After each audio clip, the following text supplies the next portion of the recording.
First, open your web browser and go to Google. Type Microsoft SQL Server and press Enter. Click on the Microsoft SQL Server.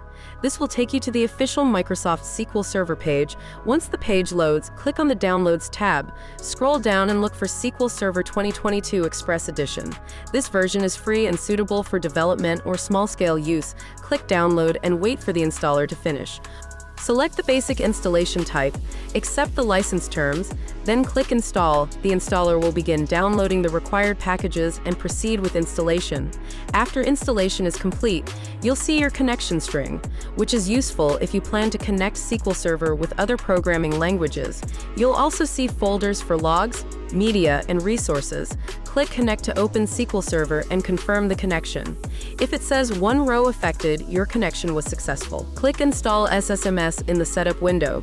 This will redirect you to the official Microsoft download page. Scroll down and click the download button for the latest version. Once the .x file is downloaded, open it. The SSMS installer will launch. Click Install to begin. It will take a few minutes to load all necessary files and complete the setup. When installation is done, open the Start menu, search for SQL Server Management Studio, and open it. On the first launch, leave everything as default. Here you can choose Optional and click Connect.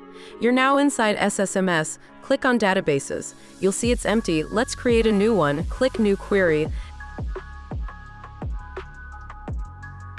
Then type the following SQL command, create database, your name, click execute. If successful, click refresh on the left. Your new database checkmark will now appear. You can click into it to create tables and start working with SQL.